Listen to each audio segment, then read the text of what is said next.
All right, on your left, Jaden Dallaire. On your right, Michael O'Connell.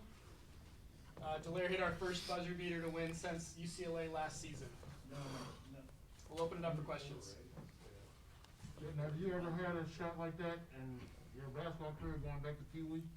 Going back to Pee Wee like that? Nah, that was the first one. First buzzer beater like that. Can you talk about what was the play call that kind of led up to that shot that made it? Yeah, coach drew up a quick play in the huddle. I never seen it before, but we had two shooters coming off. I set screens for Noah going to the corner and Spencer going to the opposite corner, and then I flash hard the ball. Harrison threw it into me and then made a cut off. He was kind of a little behind half court.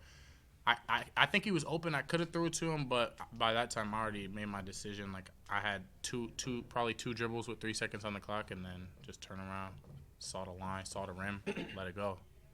Can you talk about the emotions that you go through after hitting a shot like that? I'm still going through the emotions right now, but yeah, definitely like a little stressed out the last 2-3 minutes of the game. It wasn't perfect.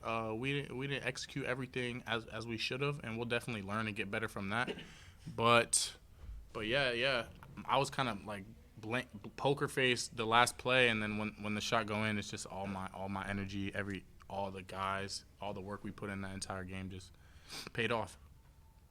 Michael, you talk about your performance a little bit. You hit the buzzer beater. You hit some clutch shots as well to kind of keep the team in front. Talk about kind of what you did to kind of keep yourself focused in this game. I mean, I was just doing what coach asked me. I was just going out there playing my game. Just throughout the game, flow of the game, I saw some opportunities where I could take a shot. I took them. Thankfully, they fell.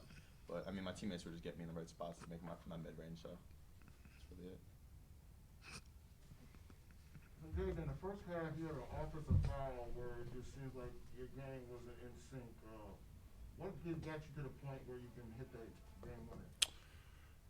A lot of things. I mean, I try to keep a clear head when I'm playing, even if I make a few mistakes. Next play mentality, and that's how it goes for all the guys. But I mean, the coaches too. They do a good job of like reading like my emotions and like if I'm tired or not, and putting me in and pulling me out the game. So when they take me out the game, of course they're talking to me on the side, letting me know like it's not that big of a deal. Next play, like I'm gonna get another chance. It's a long game, long half, so I can't let anything in the first half affect my play throughout the rest of the game. Michael, the Oregon defense is throwing all sorts of things at you: full court trap, full court press, half court 2-3. As a point guard, what are the different things you do when they throw different defenses at you? Just trying to read the defense. I mean, we've been preparing all week for them, for all the things they could throw at us, the zones, man, pressure. So just doing what we've been practicing the whole week. I mean, all the guys kind of know what we're supposed to be doing, so just relying on each other, moving the ball. We were able to break it pretty well today, just by moving the ball, making the right decisions. What does this do for your momentum, even when you're going into Pac-12 play? I mean, this is the first game, kind of early, but what does a win like this do for you guys?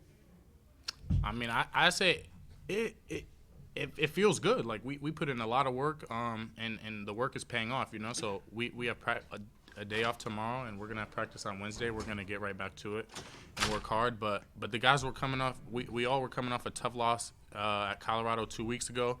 And this was only the second game of Pac-12. It's a long Pac-12 season, so we just want to make sure we're putting our best foot forward each and every night, and we did that tonight. And just glad to get out of here with a win. The Pac-12 is competitive. A lot of games are going to be close, so this one's big for us, and gaining experience down the wire and stuff like that. So it feels good. I asked the girls players the same question here today. Just how nice is it to get a 2-week kind of gap for finals and for how nice is it to kind of get that time off, and then also with finals now behind you, how nice is it to have a little bit of a stretch where you can just focus on basketball without having to worry about classes at the same time? Yeah, I mean the 2-week stretch it's nice, but at the same time you want to be out there competing and playing games. So there was a lot of long weeks of just hard work getting to it. But we obviously love playing games. Now that the schoolwork's behind us, it's just basketball all ahead. I mean, don't got to worry about going to school, classes, homework. So we can be in the gym all day, every day. Just fine tune our skills, get better, and get ready for the next game. All right, last thing, you guys, you know, it turned out well and everything, but you guys had a 14-point lead in the second half. When they came back at around the 2-minute mark and took the lead for the first time, what was going through your mind? I mean, that's definitely a tough situation to be in, like to give up a lead like that. But we were all composed. The coaches were talking to us the entire time on the sideline. Not only like next play, get back on defense, all that stuff. And as Mike huddles us up, basically every possession throughout the game, and delivering a message, a singular focus, and just get stops on the defensive end and execute better than we have been on the offensive end. But yeah, a few mistakes down the stretch. I know I turned the ball over versus the press, but those are stuff we're just looking to learn from. Last question I have for you guys: does it change things? I mean, obviously it changes things to know it's okay, tie game versus down 3 at the shot. But do you feel that having that pressure being taken off of you in the game's tie versus down 3 allows you to maybe relax a little bit more and hit a shot like that? If that makes any sense? I mean, yeah, I would think so. Because if I were to miss, we would still be going to overtime for sure. It's not like I'm trying to miss or anything. Like I'm clearly trying to hit the shot, but we were tied up and we were on the defensive end. Like we had to get a stop first. I'm not sure who was guarding ball. Harrison or Spencer was either guarding Richardson that last shot that he airballed, and they played great defense on him, try to throw him off a little bit. He airballed and they gave us 3 seconds left on the clock, and we were able to do something with it. Anything else for these guys? All right, thank you. Thanks. We'll be back with questions in a couple minutes. Good job, guys. Jay, you keep your phone on. I might be texting.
Sure. It's with the team, we had a tough loss before finals at Colorado, and I left that game proud of kind of the work we've been putting in, proud of the way the guys are progressing, staying together, and I think the guys understand that we have a long way to go, but we're making progress today. I guess my number one takeaway is I'm glad the guys were rewarded for their work over finals. It's not an easy thing to go through finals at Stanford and then come in and have good, hard practices. The guys were fantastic over the 2-week period. I think we had one practice that I would label that wasn't good enough. And other than that, they were really good practices, and I love the fact the guys are rewarded. I thought we competed from the beginning. I thought our poise wavered a little bit in the second half from time to time, but we were always able to get the guys back. Oregon, as we know, is extremely well coached. They're very, very talented. As we know, they're going to get better throughout the year as well. But for us, it was a big win where we rebounded the ball well. Our transition defense needs to get better. Our half-court defense, I thought, was pretty solid. And offensively, we need to continue to have organization and poise. But against Oregon, sometimes that's tough. All right, Coach. As I said to Jaden, you guys had a 14-point lead in the second half, and then they came all the way back and took the lead. So what was going through your coaching staff on the sideline when that happened? We were trying to give solutions to our guys. I didn't sense, there's always a lot of suggestions, a lot of conversations, but they're always directed at solutions. How are we going to solve what's not going right at that point? And again, it wasn't perfect because in the second half, when their pressure increased a little bit, we got back on our heels a little bit. It wasn't going well. And through media timeouts, through our timeouts, we were able to get that plan and get organized again. The other cool part is I thought our guys did make enough plays. It wasn't just hopefully they missed the shot or they don't make the play. It was that we made positive plays. Harrison went to the offensive boards and kept the ball alive and missed a tip, and then Spencer ends up getting it and putting us up late in the game. Those are the kind of things that I look at, the winning type plays, especially when things aren't going well. Can you walk us through from your vantage point the last play? What did you kind of draw up there that allowed Jaden to get the 3 that he did? Yeah, we had really two options. A lot of it was going to be predicated on how much time was on the clock. We had Noah and Spencer in the corners if we had a situation where we took a dribble and somebody helped. And so we had shooters in the corners, and that also provided spacing. And then what we wanted to do is we had Michael as an emergency outlet, for if the play broke down, but really it was a 2-man play with Jaden and Harrison. And really had two options. Jaden could pitch it back to Harrison, and then based on the clock, we told him how many dribbles and what kind of shot to take. If not, Jaden could kind of take it, 3 seconds, one-on-one, and see what kind of shot he could get. But to be honest with you, the credit wholly and all the way goes to Jaden. That's a big-time shot by a senior that's been in the program who's had some really high highs in our program and has struggled at times, whether it's injury or playing time. And I'm really proud of him to produce today and then be able to have a moment like that. Coach, James Keefe got the start tonight, logged a lot of minutes, pulled down quite a few boards. What inspired him to get the start tonight? He's been doing a great job. It wasn't directed at any other player not doing well. He's been doing really well. I thought his experience and physicality would be good at the beginning of the game, especially at that spot with Maxime and Lucas and James. At this point, there's going to be an ebb and a flow from game to game. I don't know who will start next game. We'll see how practice goes. We'll look at matchups. We'll look at a variety of things. But I think throughout the year, you're going to see our entire roster like that, where guys that are producing, guys that are in foul trouble, matchups. There's going to be a lot of variables that impact playing time. And I think our team right now understands it really doesn't matter when you're out there, compete. And James certainly did that. You talk about the end of the first half. It was tied 30-30. It's like 3:30 to go. You guys had a 7-0 run. What was the key to that? Did our guys go get bonus points if they say what I said in the huddle? So at 30-30 with 3:30, I believe, left on the clock. In practice this week, we had 4 different scenarios that we put at the end of a half situation, 4 minutes left, 30-30. And we never won at 7-0, but we did win each of those segments. So at that timeout, we talked about, just executing the game plan. It wasn't rocket science, but it was kind of comforting to our guys to say, we have been through this, I think, 4 times in the last 3 days about this, literally that exact score. So I had to make sure that they know that I predicted the score at 4 minutes left in the half, but I think it did kind of give them a little bit of poise that, hey, we know that this is kind of the situation. We try and execute, and good things can happen. And Coach, what do you have to do differently with conference season starting so early? You know, a lot of times you have until the new year you start the conference play, but we're in the middle of December now. Yeah, it adds a different dynamic. The conference season, I don't think it's that much of a change. You know, at the end of the day, we're playing really good teams regardless, and obviously the conference is the highest level competition. The challenge for us, I think, as much as anything, is having to compact our schedule because of 2 weeks for finals and then have like 2 weeks off right now. It's more that challenge of getting them game ready on a Sunday when we've had a couple weeks off and a grind through finals as much as conference. And then obviously most of the conference teams played both of their games kind of early December, and I think we played the first one and the last one because of our schedule. For us, I think it's just as much that as it is conference games. You know, and at the end of the day, when we take the court, we try and have a prepared team, similar prep. And whether it's a conference game, whether it's, a smaller team, a bigger team, it doesn't matter. We're trying to have consistency with it. So in that regard, I don't look at it as some major, difference. But it was something that we have those 2 games done, and now we're finishing our non-conference. Anything else for Coach? All right, thank you guys. Thanks, guys.